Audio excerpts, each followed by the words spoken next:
All right, let's talk about a problem that secretly haunts almost every business out there: data downtime. You know what I'm talking about.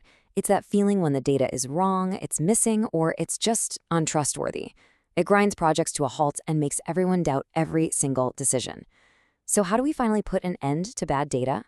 Let's dive in. So to really get a feel for the stakes here, look at this number: 40%. What do you think that is? Well, that is the amount of a data engineer's time that is completely, totally wasted dealing with the fallout from bad data. Think about that. It's almost half the work week spent just firefighting, not building, not innovating. This is way more than an inconvenience. It's a massive drain on your smartest, most expensive people. So here's our game plan for this explainer. We're going to map out the whole journey from data chaos to data clarity. First, we'll dig into the real cost of bad data. Then we'll look at the huge shift from old school brittle rules to smart AI systems. We'll even peek under the hood at how AI learns what normal is so it can spot the weird stuff. And finally, we'll give you a practical blueprint for building a data reliability system that actually works. Okay, first things first. Before we can even dream of fixing bad data, we all need to be on the same page about what good data even looks like.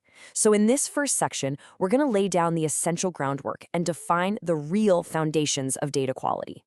These 6 dimensions right here, this is the bedrock of trustworthy data. Let's make it super simple. Accuracy, that's just making sure a customer's shipping address is, their actual house. Completeness is having their phone number, not just a blank space. Consistency means your sales dashboard and your finance report aren't telling 2 different stories about last month's revenue. Timeliness is your website knowing an item is out of stock before someone tries to buy it. Validity is just making sure an email address actually has the @ symbol. And uniqueness, well, that's just not spamming the same customer 3 times because they're in your system under 3 different names. Get any one of these wrong and you've got problems.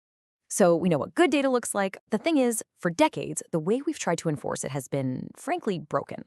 So now we're going to explore this massive, fundamental shift away from those old, fragile checks toward a new intelligent system that's powered by AI. And this quote it nails the problem perfectly. Think about a simple rule like, hey, the number of new signups per day has to be more than 1,000. It's simple, sure, but it's also kind of dumb. It has no idea about the difference between a real data pipeline fire and, say, a huge sales spike on Black Friday. This leads to a never-ending flood of false alarms, creating what we call alert fatigue, where your engineers just start ignoring every warning because most of them are noise.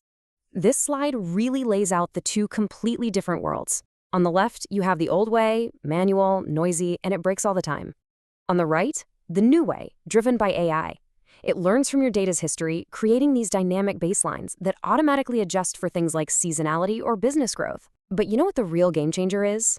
The old way only finds problems you already knew to look for. The new way?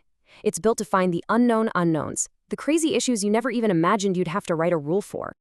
And this brings us to a really critical shift in mindset. We've got to stop thinking about data quality like it's some static report card. We need to think about it as an operational state, just like website uptime. And that's where this term data downtime is so perfect. It frames the problem in a way the business understands. How much time are our people and our systems literally stuck because the data they need is broken? So if we're throwing out all those old brittle rules, how does this new way actually work? Well, it all starts by teaching the machine what normal actually looks like for your data. And the first piece of this puzzle is a classic statistical method that's been given a whole new lease on life in the age of AI. It's all about embracing and modeling uncertainty. The Monte Carlo method sounds super complicated, I know, but the basic idea is actually pretty simple. Imagine a casino roulette wheel. You have no idea what the next number will be, but you know the odds of every possible outcome. This method does the exact same thing, but for your data. It looks at the history of a metric, like how many rows get added to a table each day. It models all the past behavior, and then it runs thousands of little virtual simulations, like spinning that wheel again and again and again, to map out the entire universe of what normal looks like. And what you get out of all that isn't just one simple pass-fail number. No, you get this, a probabilistic baseline. Think of it as an intelligent, adaptive guardrail for your data. Instead of a hard line in the sand, it gives you a smart range. As long as your data is flowing within that range, the system knows everything is cool. But the second it steps outside, the system knows something statistically weird just happened, and it raises a smart, targeted alert. Okay, so we've taught the machine what's normal. That's part 1. Now we need part 2. automated sentinels that can actually spot what isn't normal in real time. And this is where a whole toolbox of different AI algorithms, specifically unsupervised learning, comes into play. Now, the key thing to get here is that there's no single magic algorithm that solves everything. A really modern system uses a whole suite of them. You've got things like isolation forest, which is great for finding those weird needles in a gigantic haystack. Then you have LSTMs, which are geniuses with time series data. They can learn your business's natural rhythm, so they know that a dip in sales on a Tuesday is very different from a dip on a Saturday. The system is smart enough to pick the right tool for the right job. This all sounds great in theory, right? But how does a real organization, in the real world, actually put all this into practice? Let's pivot now from the cool tech to a practical, real-world blueprint for how to build one of these modern data reliability systems. Look, you don't try to boil the ocean on day one. You use a phased approach, something like this: crawl, walk, run, fly model. And honestly, the single most important step is that first one, crawl. You have to start small by identifying your most critical data. The travel company Skyscanner did this and realized that out of 30,000 data tables, only about 1% were truly essential to the business. Focusing on that 1% first is the secret sauce. From there, you walk by rolling out broad, simple checks. Then you run by adding deeper, custom monitors. And finally, you fly by making it all part of your daily operations, with clear owners and service-level agreements. Now, every company hits this fork in the road. Do we build a system ourselves using open source tools, or do we buy a commercial platform? Look, building gives you total flexibility, but it can take years and a whole team of engineers. Buying gets you up and running super fast. But here's what's interesting. For most mature data teams, it's not actually an either-or decision. They end up doing both, using a commercial platform for that broad, automated coverage, and then layering in some custom open source checks for their really unique niche problem. If you want to manage data quality across a big company, you have to start treating it like you treat software. And that's exactly what Monitors as Code is all about.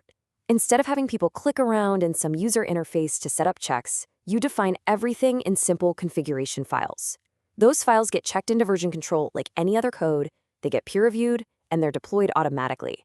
It's really the only way you can sanely manage thousands of data quality checks without going crazy. So what's the next frontier? Well, the future is autonomous. We're heading towards a world of what's called data reliability engineering, where AI agents don't just tell you there's a problem. They'll automatically start digging for the root cause, checking recent code changes, looking at pipeline logs, and in some cases, even kicking off the fix themselves. The entire system starts to become self-hearing. And this chart just shows the mind-blowing impact. This isn't a fantasy. For a company like Skyscanner, putting this modern approach into practice took their average time to detect a data issue from months, literally months, down to moments. Just stop and think about the amount of wasted engineering time, the frustration, the bad business decisions that you eliminate when you can catch a problem before anyone downstream even knows it happened. And the value here isn't just fuzzy, it's real hard savings. For the healthcare giant Roche, it went a 20% drop in their cloud data warehouse costs just by catching inefficient data pipelines. For NASDAQ, they calculated it saved about 8 hours of senior engineering time for every single incident. This is real money and real time being put back into the business, freeing up your best people to do work that actually matters. So I'll leave you with this one question to think about. This whole shift we've been talking about, it's about so much more than just technology. It's really a change in philosophy. So is your data quality system just a reactive chore, a glorified spell checker for finding errors after the fact? Or is it a proactive discipline, an engine that is fundamentally building trust across your entire organization in its most important asset? Because that, right there, is what the future of data is all about. Thanks for tuning in.